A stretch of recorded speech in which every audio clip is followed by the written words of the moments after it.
membutuhkan urapan-Mu Tuhan. Sebagai hamba-hamba-Mu di tengah keadaan dunia yang semakin bergejolak, kami tidak dapat berjalan sendiri tanpa Roh-Mu, tanpa pengurapan yang dari Tuhan. Biar Engkau melawat setiap kami Bapa hari ini. Kami tahu Engkau Tuhan yang bertanggung jawab, yang memanggil kami untuk masuk di dalam pekerjaan-Mu di hari-hari terakhir ini Tuhan. Engkau juga yang memampukan kami. Sebab Tuhan yang berjanji adalah Tuhan yang setia. Dan Dia tidak akan pernah meninggalkan, Dia tidak akan pernah melupakan perbuatan tangan-Nya. Terima kasih Bapa. Berbicara bagi kami, urapi hamba-Mu yang tidak ada apa-apanya Tuhan. Engkaulah yang mengerjakan di dalam kami segala sesuatu. Terima kasih Tuhan. Di dalam nama Yesus kami buka hati bagi firman-Mu. Yang percaya Tuhan di tengah kita, memberkati kita. Mari katakan bersama. Amin. Amin. Amin. Silakan duduk Bapak Ibu yang terkasih. Shalom. Adalah satu kehormatan bagi saya pada siang hari ini berdiri di depan Bapak Ibu. Ya, karena saya tahu ya hamba Tuhan adalah orang-orang pilihan Tuhan. Ya, dan saya bersyukur saudara ya kalau kita mendapat kepercayaan untuk melayani Tuhan, itu adalah panggilan tertinggi dalam kehidupan kita. Berbicara tentang hari Tuhan melawat saudara, saya bersyukur tahun 95 saya mengalami lawatan Tuhan pertama kali dalam hidup saya. Saudara mungkin sudah mendengar ya, saya dulu bukan orang Kristen ya, tapi saya haji, saya dari seberang. Tetapi ya firman Tuhan berkata bukan kita yang memilih dia, tapi dia memilih kita. Saya bersyukur tahun 95 Tuhan melawat saya secara pribadi. Waktu itu saya mau bunuh diri, saya mau mengakhiri hidup saya. Karena saya pikir hidup saya sudah hancur. Ya iblis datang menggoda, membawa kita terjerumus dalam dosa. Dan saat itu saya berpikir Tuhan itu jahat. Kenapa dia menciptakan kita di dalam dunia untuk kita hancur, jatuh dalam dosa, lalu saya berakhir dengan bunuh diri. Tapi hari itu saya berkata, Tuhan kalau Engkau ada, saya mau ketemu dengan Engkau secara pribadi. Saya gak peduli tentang agama lagi. Saya mau ketemu Tuhan yang benar itu, yang menciptakan saya ke dalam dunia. Malam itu saya dilawat Tuhan, singkat cerita. Dan saya mengalami Tuhan 1 jam saya menangis sambil menyebut dan memanggil nama Yesus. Itu awal pertama saya dilawat oleh Tuhan. Ketika lawatan Tuhan datang dalam hidup kita saudara, yang pertama kali terjadi itu adalah perubahan hidup. Perubahan paradigma, perubahan cara pandang, dan itu akan mengubahkan seluruh hal di dalam hidup kita. Ketika saya berjumpa dengan Tuhan pertama kali secara pribadi, semua cara pandang saya tentang hidup, tentang dunia, semua itu berubah. Lalu saya mulai mencari Tuhan, lewat firman-Nya saya mulai mengenal. Walaupun saat itu ke gereja aja susah, saya harus pakai baju senam dari rumah. Karena dulu saya pelatih senam aerobik saudara, makanya gayanya begini nih. Ya, lalu saya mulai cari gereja, saya ke gereja, saya pakai baju senam, saya dikasih Alkitab. Saya baca Alkitab di rumah 6-7 jam di dalam kamar karena takut ketahuan papi saya. Karena papi saya punya pedang 1,5 meter, punya pistol. Dari kecil saya sudah diwanti-wanti, jangan sampai pacaran sama orang Kristen. Kalau kamu jadi Kristen karena menikah, papi bunuh kamu daripada kamu bikin malu keluarga. Tapi akhirnya singkat cerita udah banyak yang tahu ya pengalaman saya. Saya mulai masuk mengenal Tuhan. 96 tantangan datang dari keluarga saya, benar-benar saya diancam mau dibunuh. Akhirnya saya disuruh memilih antara keluarga atau Yesus. Tapi saya bilang kalau kamu pilih Yesus, tinggalkan rumah, tinggalkan keluarga. Jangan anggap kamu punya keluarga, dan satu hal, kalau memang kamu mau tinggalkan keluarga ini, jangan bawa ijazahmu. Saya mau lihat Yesus kasih makan kamu pakai apa. Saudara, ya ada yang bilang kalau ikut Tuhan itu gajinya ya gaji dengan iman. Saya dari awal terima Yesus memang sudah gaji dengan iman. Karena saya keluar dari rumah tidak bawa ijazah.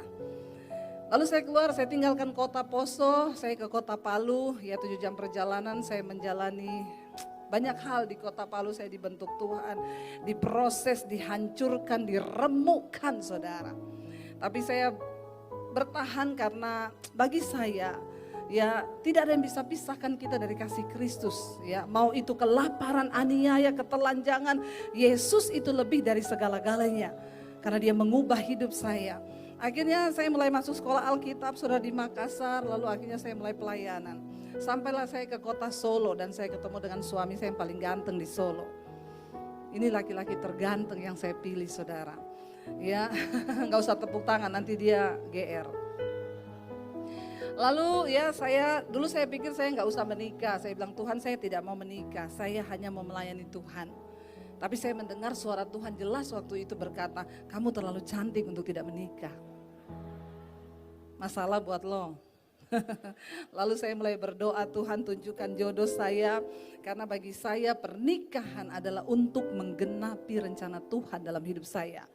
Bukan untuk kebahagiaan saya, tetapi untuk menggenapi rencana Tuhan dalam hidup saya. Lalu saya ketemu di Solo, mulai kita masuk dalam pelayanan. Saudara, yang namanya melayani Tuhan, menjadi hambanya Tuhan, itu tidak enak. Siapa yang bilang enak? Tapi untuk itulah kita dipanggil, untuk menderita bagi Kristus. Amin, saudara. Saya mengalami tekanan proses air mata, saudara. Saya ingat waktu saya ada di kota Palu, saya setelah diusir dari rumah, saya tinggal di kos-kosan di kota Palu. Untuk bisa dapat makan, saya cuci baju anak kos, saya nyapu, nyetrika, saya ngepel. Apa yang dulu saya nikmati di rumah keluarga saya, tidak lagi saya nikmati. Tapi Tuhan bilang, saya bilang, Tuhan, kenapa ikut engkau terlalu menderita? Tuhan bilang, aku akan menghancurkan dulu kedaginganmu. Aku akan menghancurkan dulu hidupmu yang lama, keakuanmu, baru engkau layak untuk menjadi hambaku. Saya dihancurkan di proses, saudara. Lalu akhirnya saya mulai masuk dalam pelayanan bersama suami. Tidak berhenti proses Tuhan. Setelah kami menikah 11 tahun yang lalu di kota Solo, saya udah beli rumah, pelayanan lancar semuanya. Tapi benar tadi lagu dikatakan, mengalir bersamamu, bersuka di dalammu. Kita hanya akan mengalami sukacita Tuhan waktu kita berada di dalam pergerakannya Tuhan. Saudara, saya terus berdoa, Tuhan, aku mau berada di tempat di mana engkau berada di dalam pelayananku. Kenapa? Tuhan kita Tuhan yang bergerak. Dia bukan Tuhan yang stuck dan akan menjadi satu kemalangan bagi kita, terutama hamba Tuhan, ketika kita stuck itu tadi yang Pak Victor katakan, lumpuh, saudara. Bukan cuma lumpuh, buta. Sehingga kita tidak lagi bisa melihat pekerjaan besar yang Tuhan sedang sediakan bagi kita. Ketika memasuki tahun 2019, saya dengan suami, saudara, saya berkata, Tuhan, saya berdoa waktu itu, kemana Tuhan membawa arah pelayanan kami? Kemana Tuhan membawa? Waktu kami sudah dari Solo, beli rumah enak, dibawa Tuhan. Saya satu saat, saya mendapat panggilan Tuhan ke Jakarta. Awalnya saya tiba-tiba nangis sendiri, tiap hari nangis. Saya pikir saya tidak ada utang, saya tidak ada masalah, tapi kenapa saya nangis terus? Di motor saya nangis, pelayanan di jalan saya nangis, saya nggak tahu. Lalu akhirnya saya tahu Tuhan mau berbicara sesuatu. Saya ambil doa puasa, saudara. Saya datang ke satu tempat untuk berdoa di sana. Saya bilang, Tuhan, apa yang kau mau menyatakan bagiku? Disitulah saya dapat Tuhan berkata, aku akan membawa engkau ke satu tempat. Dan engkau akan aku pakai untuk menjadi berkat. Karena hari-hari di gerejaku tidur, hamba-hambaku tidur. Saya kaget, saudara, dapat suara itu. 11 tahun yang lalu di Solo. Saya mulai menangis, saya tanya Tuhan, apa yang Tuhan mau lakukan? Bersiap karena aku akan membawa engkau pergi dari kota ini.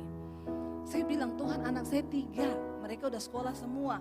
Dan yang lebih lagi menyakitkan, kenapa? Saya mikir mau dibawa pindah ke satu kota mana, di rekening saya gak ada uang 1 M. Kalau ada uang 1 M saya langsung bilang, oke Tuhan, kemana kau suruh? Saya angkut anak-anak saya, gampang. Tapi gak ada uang 1 sen pun mendengar suara Tuhan, saya harus tinggalkan kota itu.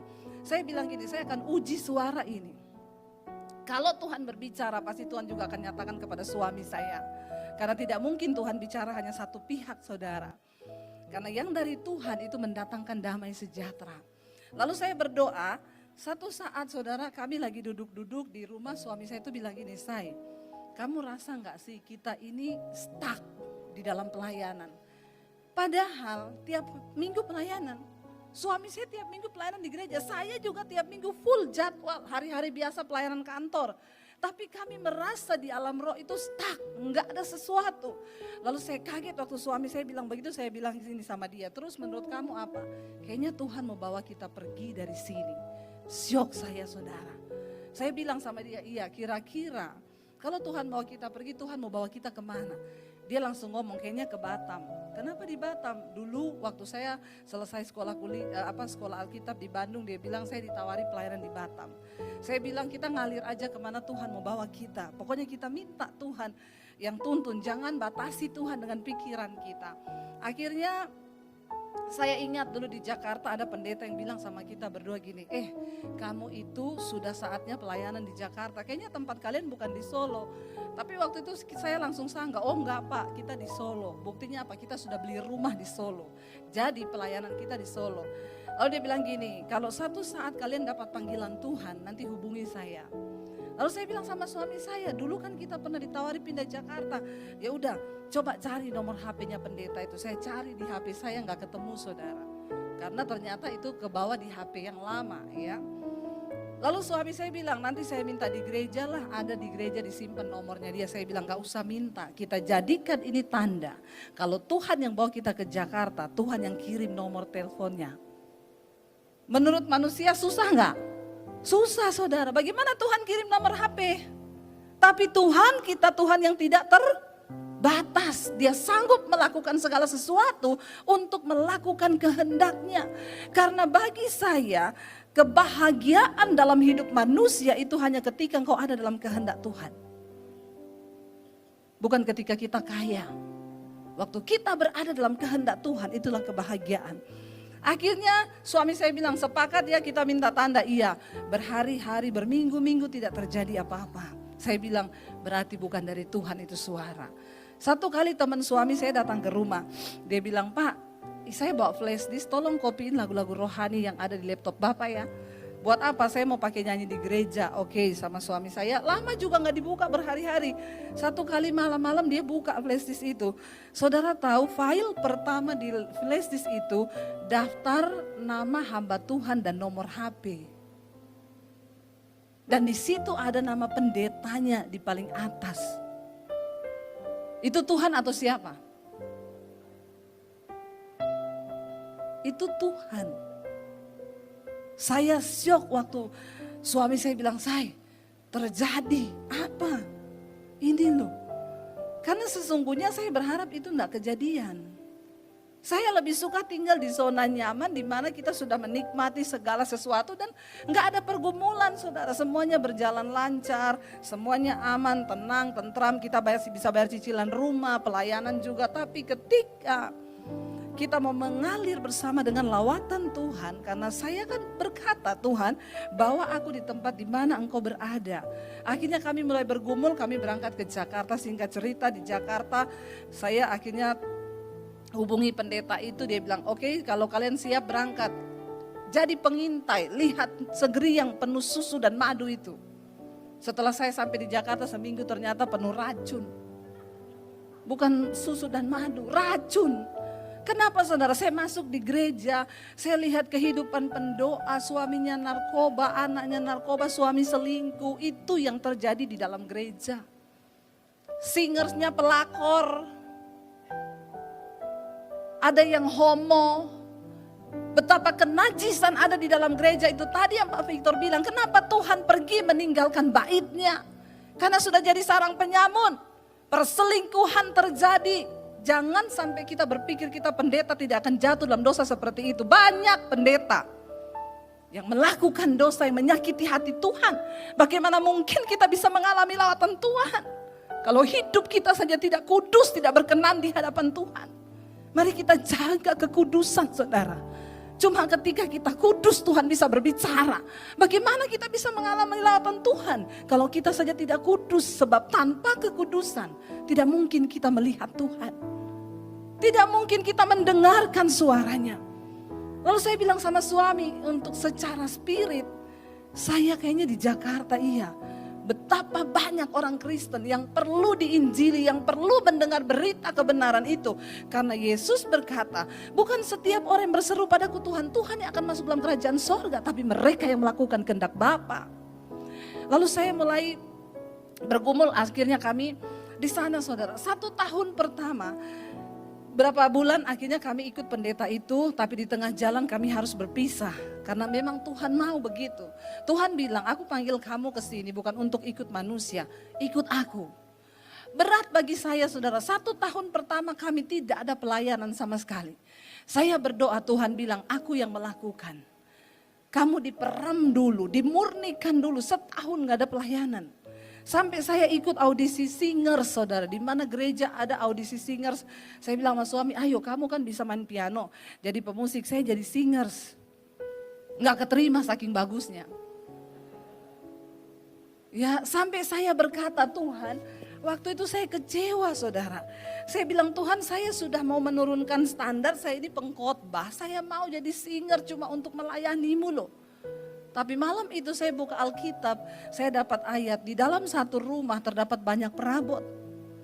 Ada perabot yang mulia, ada perabot yang kurang mulia. Perabot yang mulia digunakan untuk setiap tugas yang mulia, sedangkan perabot yang tidak mulia digunakan untuk tugas yang tidak mulia. Barang siapa menyucikan dirinya dari hal-hal yang jahat, ia dipandang layak oleh tuannya dan diangkat untuk pekerjaan yang mulia.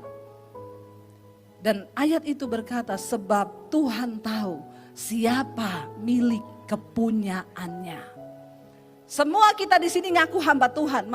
Maaf saudara. Tuhan yang tahu siapa yang benar-benar hamba. Kita bisa membohongi manusia. Namanya hamba Tuhan, dia taat kepada firman. Dia menjaga kekudusan hidupnya.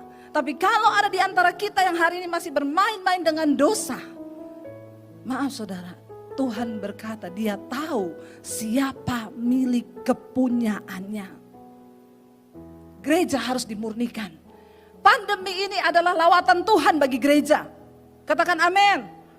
Jangan kita pikir lawatan Tuhan tuh terjadi ini, terjadi itu. Wow, kita diberkati. Sorry saudara.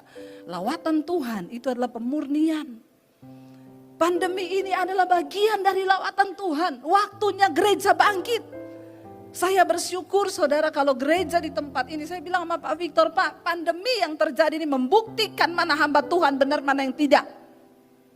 Hamba Tuhan yang benar-benar terus bekerja, terus bekerja, terus bekerja. Tapi yang hanya memikirkan untung rugi, sekarang sudah gak bisa melakukan apa-apa, lumpuh saudara. Ayo kita bangkit. Saya bilang sama Pak Victor, bersyukur ada kegiatan seperti ini. Di tengah masa pandemi orang ketakutan. Kalau semua jemaat ketakutan, kita hamba Tuhan juga ketakutan. Mau dibawa kemana gereja? Amin.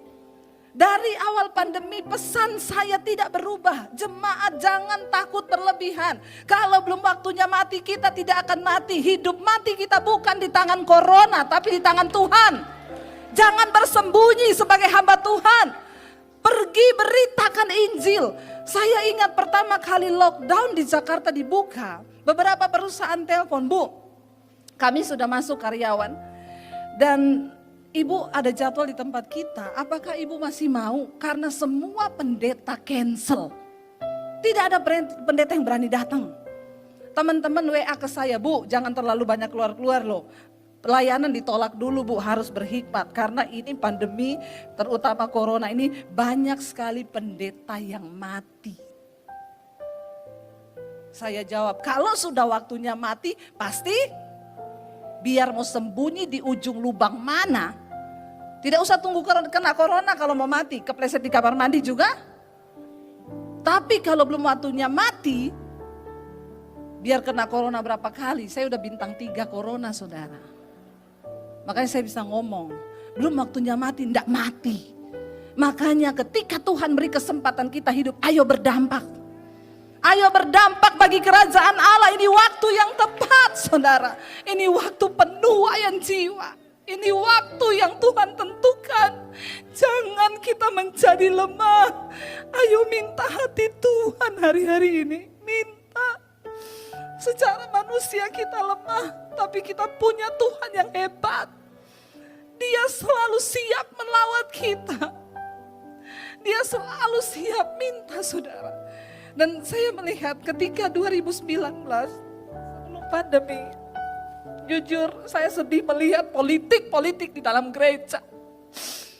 Saya menangis saudara. Berapa banyak gereja besar yang memblacklist pelayanan saya. Karena khotbah-khotbah yang saya sampaikan menyinggung orang-orang kaya. Tanpa alasan, saya bilang sama suami saya, sampai kapan Tuhan akan bergerak melihat gereja yang sudah tidak lagi murni? Suami saya bilang, ada waktunya Tuhan saya.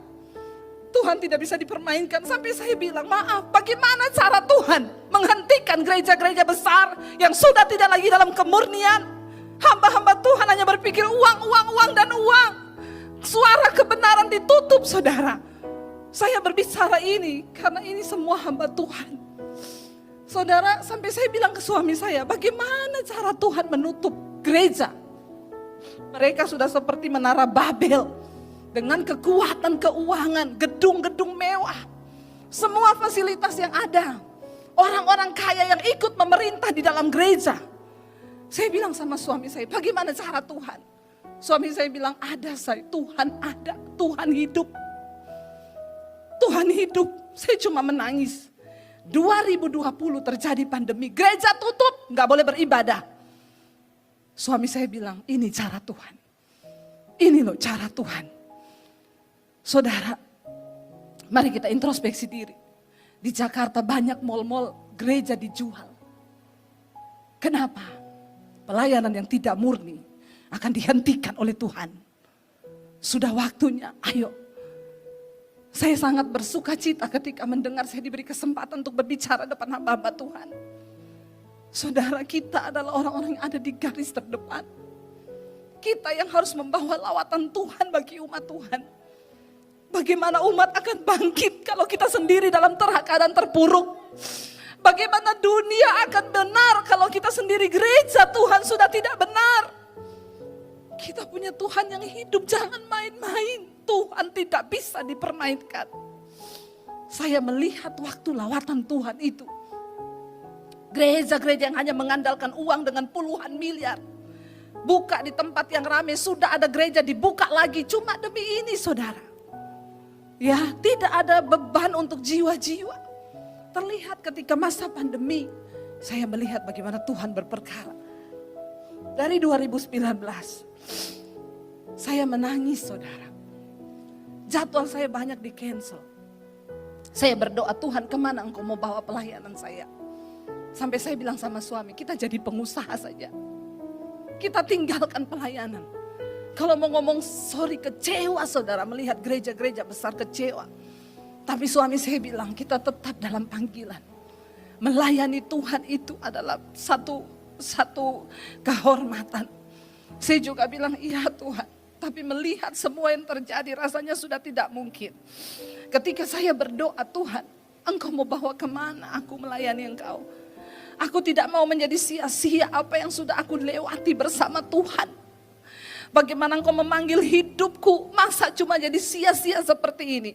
2019 akhir Tuhan bicara kepada saya, persiapkan wadah. 2020 aku akan membawa engkau dan memberikan kepadamu tuaian bangsa-bangsa. Dan berkat bangsa-bangsa akan mengalir kepadamu. Saya syok dan kaget mendengar itu. Saya bilang ke suami saya kayaknya muluk-muluk ya. Tapi saya dapat ini dari Tuhan. Kita harus cepat siapin wadah. Karena saya tidak tahu apa yang akan terjadi di 2020. 2019 saya share beberapa teman, mereka bilang, Bu, buka gereja. Sudah waktunya ibu jadi gembala.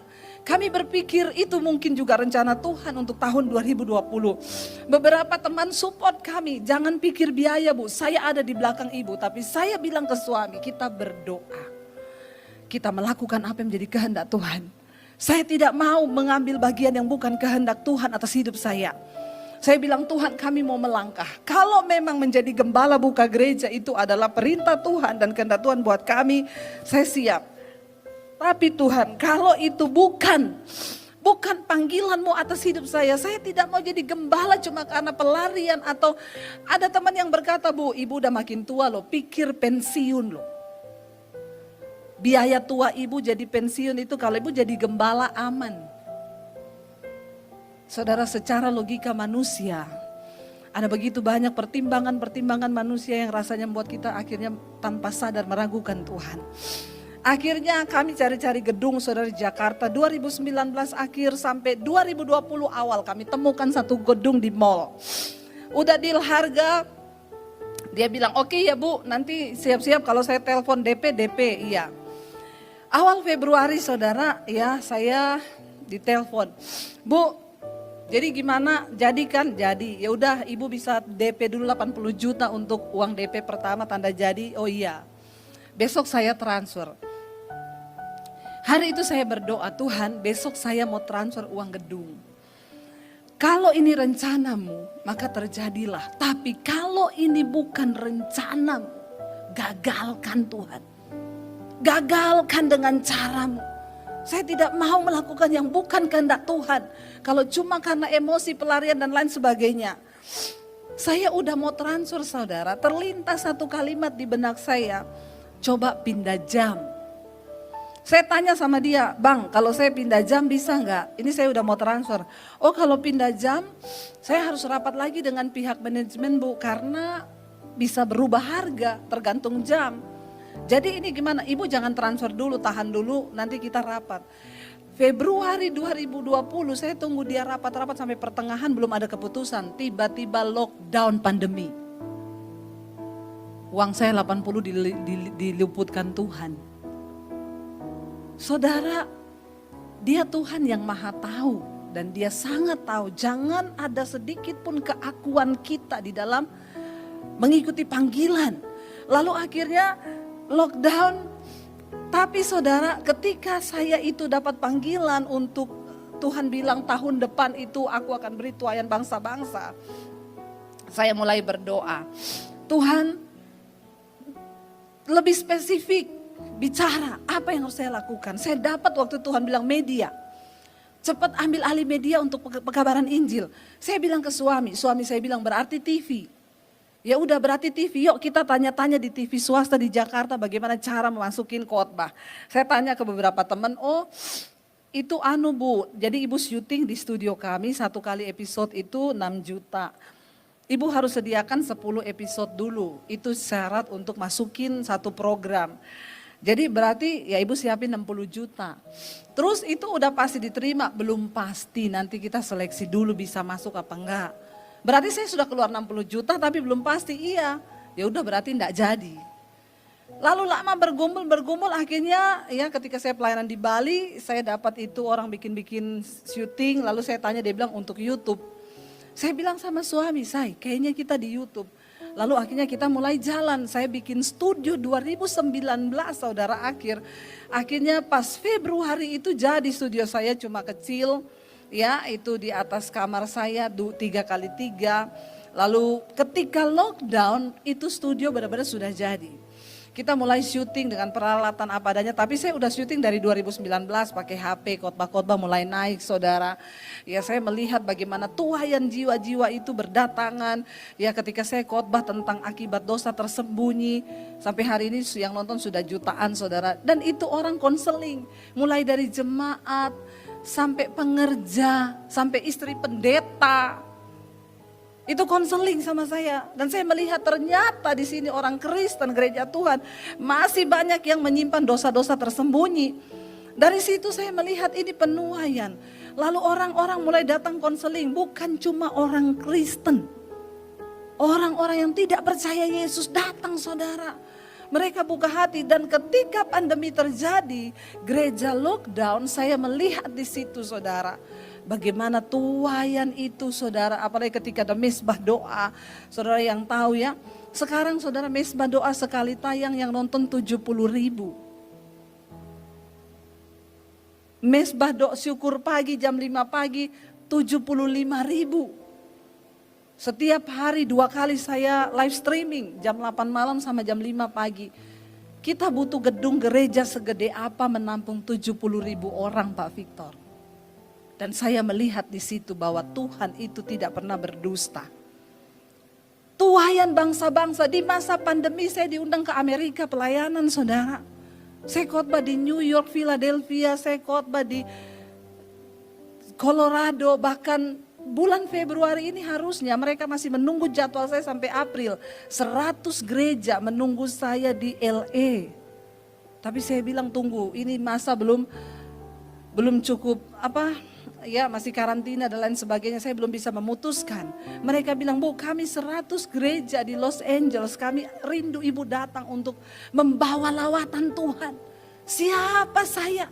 Dan saya melihat apa yang Tuhan nyatakan itu di 2019. Tuayan bangsa-bangsa, dan bukan cuma tuayan bangsa-bangsa, berkat bangsa-bangsa. Awal pandemi kami sudah berpikir jual rumah di Jakarta untuk pulang ke Solo. Tidak tahu mau hidup bagaimana. Anak saya mau kuliah 70 juta, saya bilang gak usah kuliah deh. Untuk hidup saja ke depan kita gak tahu harus bagaimana. Kita gak tahu sampai kapan, saya tidak punya tabungan saudara. Kita hidup dengan iman dari hari ke hari. Ya, tiba-tiba ketika pandemi datang saya bilang sama suami, satu hal yang harus kita syukuri, ada rumah yang masih bisa kita jual. Kita jual rumah, kita pulang ke Solo. Tapi ternyata Tuhan membalikkan keadaan. Apa yang tidak pernah kita pikirkan Tuhan sediakan. Saya nggak jadi jual rumah, saya beli rumah lagi, saya bangun studio di Jakarta. Bulan Maret ini studio saya jadi. Bukan cuma Atta Halilintar yang bangun studio, Debbie Basir juga bangun studio. Dan yang lebih menggembirakan di masa pandemi ini, kami bisa bangun 15 gereja di pedesaan. Yang itu dari berbagai denominasi. Saya boleh memberkati hamba-hamba Tuhan, makanya saya melihat ini, saya sukacita saudara melihat apa yang Tuhan buat. Hari-hari ini Tuhan mau kita hidup berdampak. Lawatan Tuhan setiap saat datang. Saya pengen kita belajar saudara, mari kita buka bersama. Pak, saya waktunya sampai jam berapa Pak? Tadi meleset terus loh. Ini tadi baru pembukaan soalnya. Saudara sudah lapar? Mau ngopi atau kita sambung sedikit? Sambung sedikit ya, hamba Tuhan tuh lebih dari prajurit loh ya. Kita belajar dari Raja Asa, mari kita buka 2 Tawarik pasal yang ke-15 saudara. Siapa Raja Asa? Raja yang membuat pembaharuan di Yehuda. Ya, kita baca 2 Tawarik 15, pembaharuan oleh Asa. Ya, kita baca saudara secara bergantian, saudara baca ayat, saya baca ayat 1, saudara 2 ya, lumayan panjang firman Tuhan. Asaria bin Oded dihinggapi roh Allah, 2.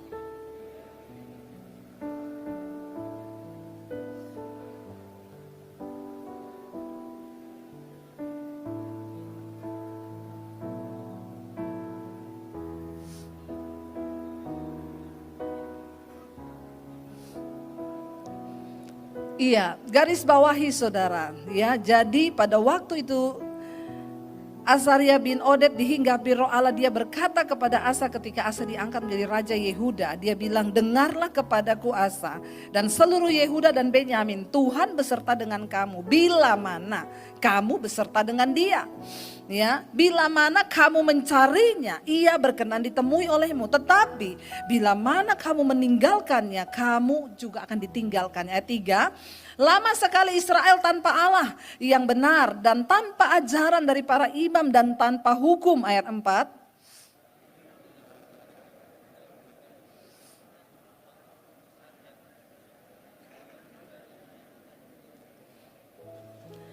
Pada zaman itu tidak dapat orang pergi dan pulang dengan selamat karena terdapat kekacauan yang besar di antara segenap penduduk bumi daerah-daerah. 6.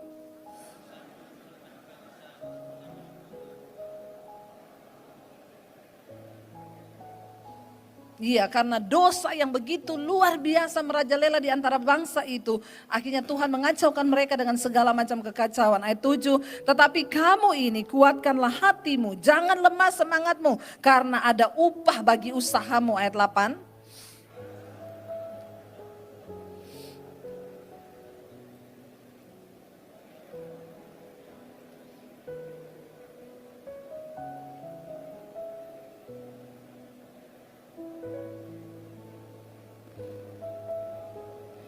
Iya.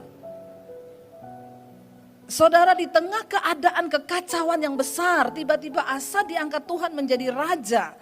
Ya, dia pastinya tidak punya cukup kekuatan untuk bagaimana dia bisa mengubah keadaan itu. Orang tidak bisa pergi pulang dengan selamat. Terjadi pembunuhan di mana-mana ketika dosa merajalela. Tuhan izinkan kekacauan terjadi. Asa di tengah masa kepanikan itu dia diangkat menjadi raja. Tidak mudah saudara, tetapi Tuhan berbicara pada waktu itu. Tuhan bilang, tetapi kamu jangan takut.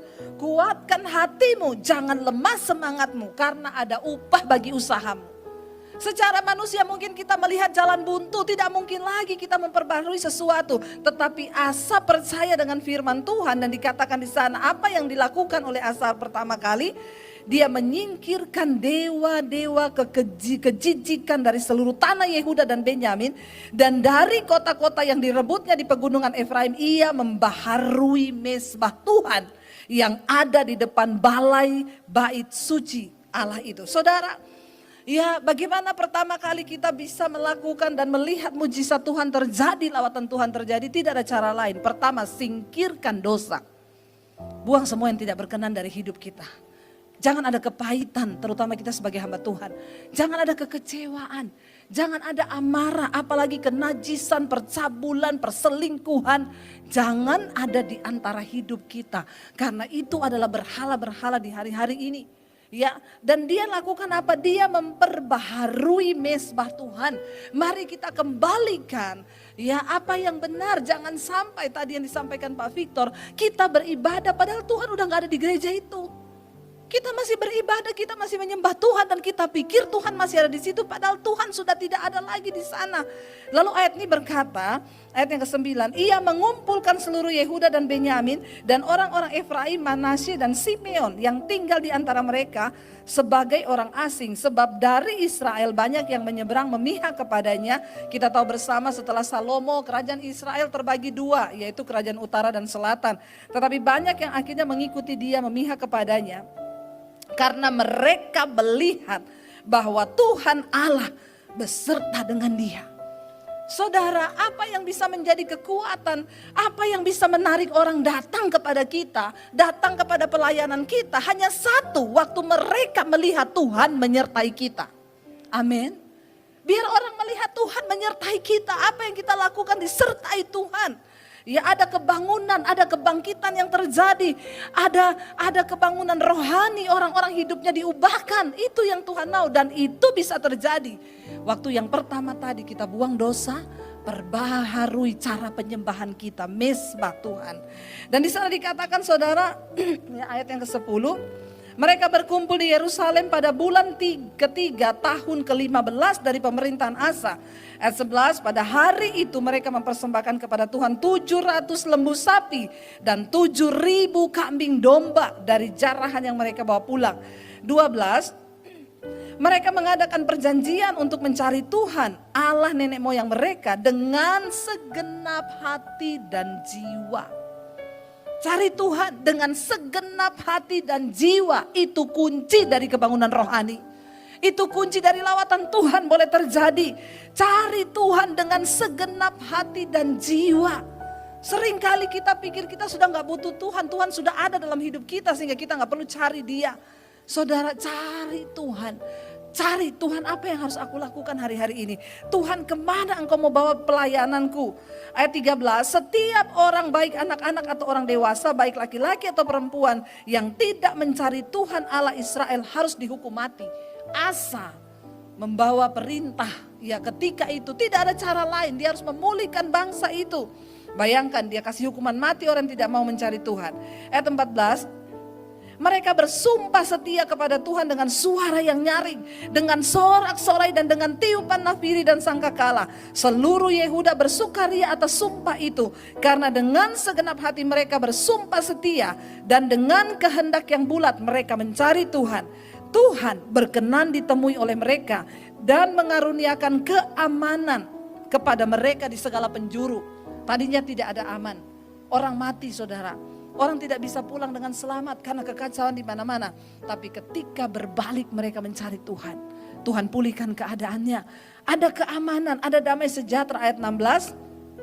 Bahkan Raja Asa memecat siapa? Maka itu neneknya sendiri. Kenapa dipecat? Dari pangkat ibu suri di kerajaan. Karena neneknya itu membuat patung Asyera yang keji. Dia tidak kompromi. Tidak boleh ada orang-orang yang masih terikat dosa masuk di dalam pelayanan. Tuhan tidak mau, saudara. Kita harus benar-benar untuk berdiri di pelayanan. Saya kemarin ketemu dengan seseorang. Dia pelayan Tuhan, saudara. Dia bilang, loh Bu, kalau saya ada jatuh dalam dosa dan dosa itu parah, apakah saya nggak boleh pelayanan? Yesus saja menerima pelacur. Saya bilang, Yesus menerima pelacur, dia pelacur bertobat. Kalau orang udah di atas mimbar lalu melacurkan diri, itu harus turun. Kenapa? Mimbar ini bukan panggung. Bukan panggung. Ini mesbah, ini mimbar. Harus ada orang-orang kudus yang berdiri di sini. Asa tidak kompromi, neneknya sendiri karena dia membangun satu patung yang menyakiti hati Tuhan. Dia pecat dari jabatan nenek suri di dalam kerajaan. Dia nggak mau ada orang-orang yang tidak kudus. Sebagai hamba Tuhan terutama gembala, saudara harus melihat tim pelayanan di gereja. Saya sedih melihat saya melayani ada seorang homo, saudara. Dia bilang, Bu Debbie, saya lihat khotbah ibu, saya mau mengaku dosa, saya ini homo Bu. Tapi orang bilang tidak bisa disembuhkan, saya bilang bisa, bersama Tuhan tidak ada yang mustahil. Kamu harus bangkit, kamu bisa disembuhkan. Akhirnya saya mulai tuntun dia. Saya bilang, berdiri depan kaca, tiap hari kamu berkatakan, sebutkan namamu, kamu itu laki-laki diciptakan Tuhan normal. Segala roh banci, roh homo keluar dalam nama Yesus. Saya ajari dia berperang sendiri, akhirnya dia mulai bisa. Dia putusin pacarnya yang juga cowok. Dia bilang, Bu saya mau cari gereja. Iya, kamu cari gereja. Begitu minggunya dia telepon saya besoknya, Bu saya kecewa, kenapa? Ternyata di gereja singersnya homo semua. Saya itu kan punya sinyal Bu, karena saya juga dari sana. Jadi saya tahu, malah saya diajak mereka lagi Bu untuk jatuh melakukan hal itu. Kenapa Tuhan harus murnikan gereja lewat pandemi ini? Saya juga bingung saudara, gereja sekarang tidak peduli mau pelayannya itu simpenan, mau pelayanannya itu homo, mau lesbi, mau selingkuh, boleh naik di atas mimbar. Kita mengasihi orang berdosa, tetapi mimbar ini tanda kita menghormati Tuhan. Ini bukan panggung, ini bukan panggung. Ya, ini bukan panggung. Dia bilang, tapi kan saya Bu dapat uangnya dari pelayanan. Lebih bahaya lagi kamu akan dihukum Tuhan. Cari uang lewat pelayanan tapi kamu hidup gak kudus, lebih baik kamu gak pelayanan. Tolak jadwal dulu, jangan naik di atas mimbar. Zaman dulu imam kalau naik gak kudus terbakar langsung mati saudara. Kita bersyukur sekarang, orang habis bersinah naik di mimbar. Gak ada yang tahu, tapi Tuhan itu maha tahu. Kita gak bisa sembunyi, makanya hari ini saya mau bilang, bapak-bapak gembala jaga hidupmu kudus. Ibu-ibu gembala jaga hidupmu kudus. Jangan buka celah, kalau ada yang mau konseling, berdua suami istri, amin. Karena serba salah juga sekarang, saya bilang sama suami saya, kalau ada cowok mau konseling saya kasih kamu ya. Dia bilang, aduh takut deh. Karena sekarang banyak cowok yang cucok. Ya udah, jadi kalau gitu kita berdua jangan membuka celah. Ya, Bapak Gembala konseling sama janda. Tadinya mau niatnya konseling jadi konsleting. Jangan coba-coba, pendeta juga manusia. Punya rasa, punya hati, jangan samakan dengan jangan main-main. Benar, ini tawaran dosa di akhir zaman. Menggiurkan. Ya. Harus saudara, harus ya. Perhatikan ya, kalau ada singers yang naik itu pakai baju rok mini apa segala macam, langsung panggil. Nggak boleh main-main. Yang kira-kira ada roh-roh yang begitu, ya jangan Bapak Gembala bilang banyakin jadwalnya ya. Ada yang begitu. Ya, yang itu banyakin jadwalnya soalnya cantik. Di Jakarta ya beberapa gereja punya kriteria untuk cari singers, tingginya segini, lingkar pinggangnya ada ukurannya. Ada saudara. Ya, muka pun ada ukurannya. Bagaimana Tuhan lagi mau ada di situ? Ya ngeri, jadi kalau mulai gendut suruh gym dulu, nge-gym. Harus turun sampai lingkar pinggangnya segitu baru boleh melayani. Bersinan enggak apa-apa, yang penting langsing. Jadi pelakor enggak apa-apa, yang penting langsing. Coba saudara, bagaimana ini tidak menyakiti hati Tuhan. Asa tidak kompromi. Neneknya sendiri dipecat sama dia saudara, karena membangun ya 17, sekalipun bukit-bukit pengorbanan tidak dijauhkan dari Israel, namun hati Asa tulus ikhlas sepanjang umurnya. Ayat 18, ia membawa persembahan-persembahan kudus ayahnya dan persembahan-persembahan kudusnya sendiri ke rumah Allah, yakni emas dan perak serta barang-barang lain. Ayat 19 dikatakan, tidak ada perang sampai pada tahun ke-35 pemerintahan Asa. Kita tahu hari ini Rusia dan Ukraina sedang ada peperangan. Orang berkata Ukraina itu banyak 95% orang Kristen.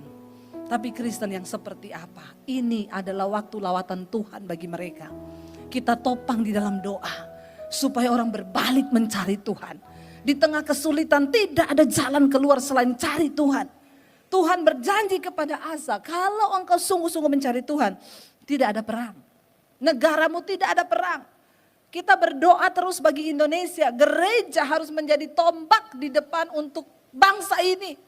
Bagaimana kita berdoa bagi bangsa ini, kita menghargai Tuhan. Demikianlah saudara, Tuhan akan menjaga bangsa kita. Asa yang luar biasa ternyata akhirnya jatuh. Kita lihat 2 Tawarik 16 pasal berikutnya. Ya, saya cuma akan singkat saja karena saya tahu Bapak Ibu semua sudah mulai ngantuk karena habis ini ada kopi. 2 Tawarik 16, perjanjian Asa dengan Aram, kita baca bergantian. Ayat 1, pada tahun ke-36 pemerintahan Asa, majulah Baesa, raja Israel hendak berperang melawan Yehuda. Ia memperkuat Rama dengan maksud mencegah lalu lintas ke Asa, raja Yehuda. 2,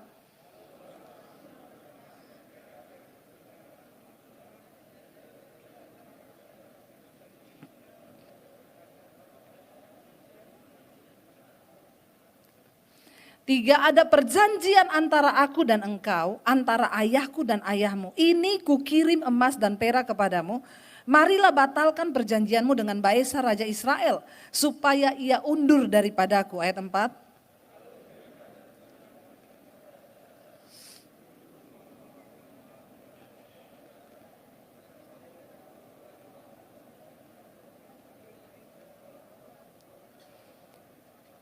Segera sesudah Baesa mendengar hal itu, ia berhenti memperkuat Rama, ia menghentikan usahanya itu. Ayat 6.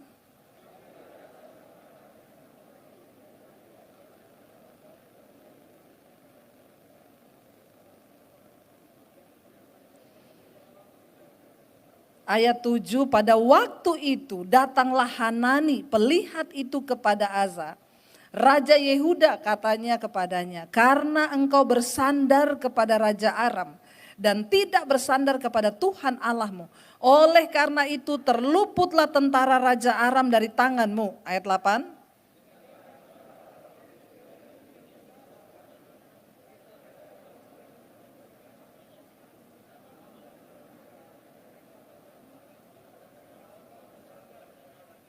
Karena mata Tuhan menjelajah seluruh bumi untuk melimpahkan kekuatannya kepada mereka yang bersungguh hati terhadap Dia. Dalam hal ini engkau telah berlaku bodoh, sebab itu mulai sekarang ini engkau akan mengalami peperangan. Ayat 10.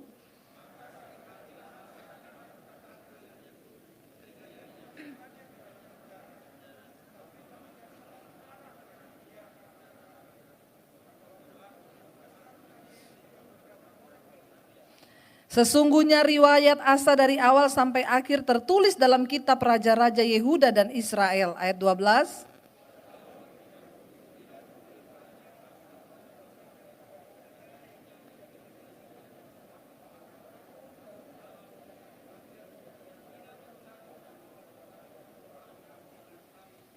Kemudian Asa mendapat perhentian bersama nenek moyangnya. Ia mati pada tahun ke-41 pemerintahannya dan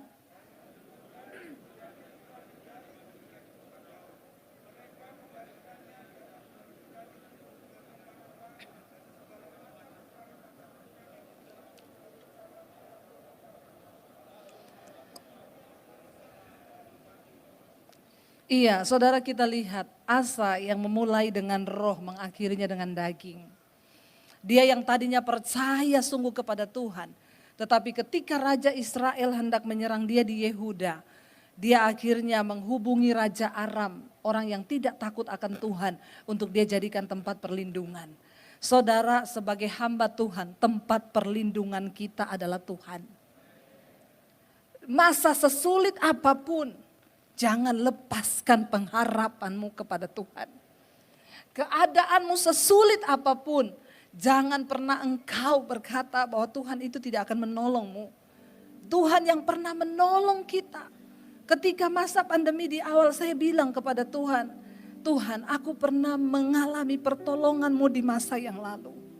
Aku juga percaya Engkau Tuhan yang tetap menyertaiku. Saudara, jangan pernah beralih pengharapanmu daripada Tuhan. Tetap taruh dalam keadaan sesulit apapun. Saya mau bilang, Tuhan itu hidup. Dan Tuhan itu ada. Dan Dia tahu menyelamatkan orang-orang yang sungguh-sungguh mencari Dia.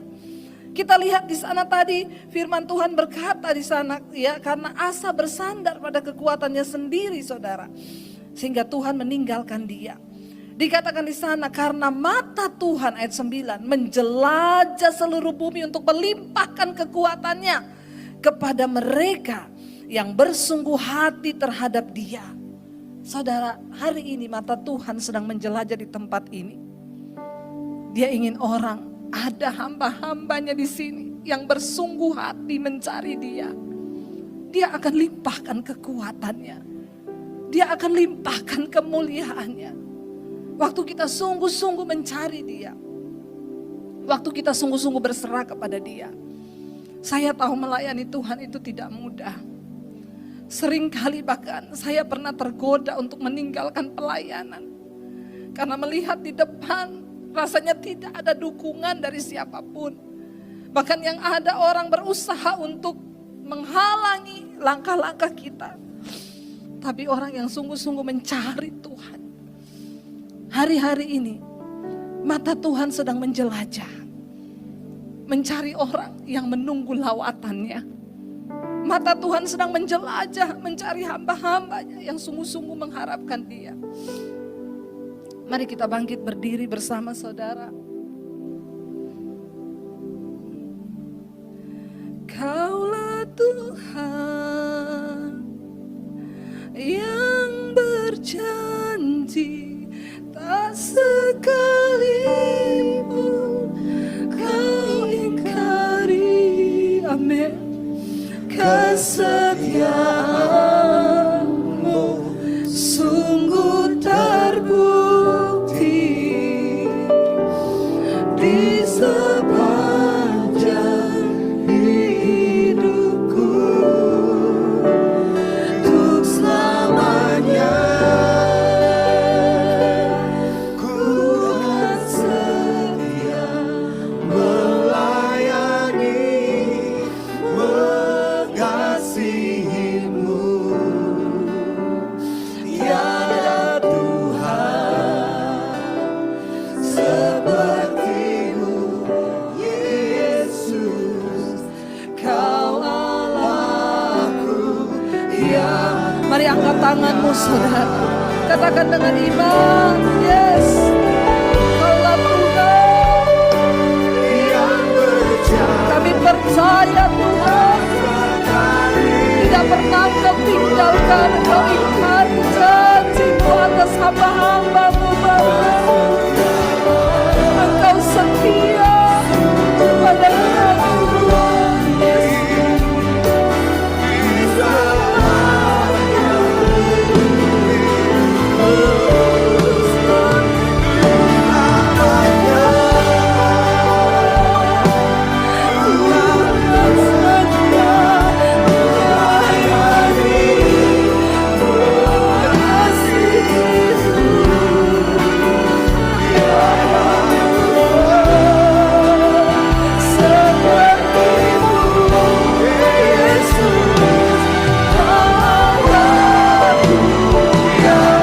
Lebih lagi saudara, Kaulah Tuhan yang berjanji.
rasanya seperti kami ditinggalkan. Tapi hari ini kami tahu mata Tuhan menjelajah ke seluruh bumi, melihat, mencari hati yang sungguh-sungguh mencari dan berharap hanya kepadamu Bapa. Kami tahu kami punya Tuhan yang hidup, Tuhan yang tahu hidup kami, Tuhan yang melihat. Bapa, hari ini kami semua merendahkan hati. Kami minta perkenanan-Mu turun atas pelayanan kami Tuhan. Bapa, biar Engkau berkenan atas apa yang kami lakukan. Ampuni segala pelanggaran dosa yang kami buat Tuhan. Ampuni Bapa. Kami merendahkan diri, kami merendahkan hati hari ini. Turunlah perkenanan-Mu Tuhan.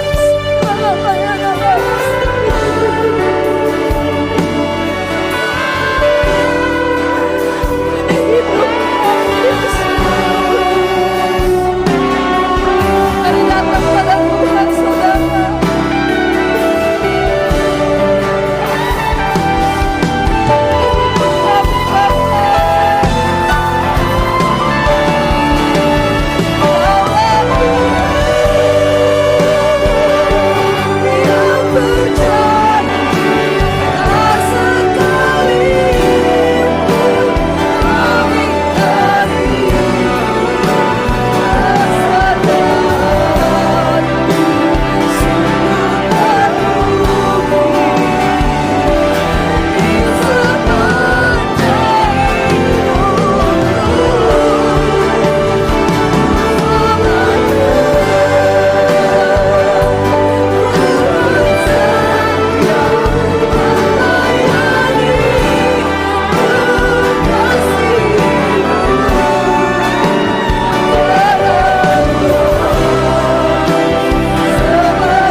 Air matamu, aku tahu pergumulanmu.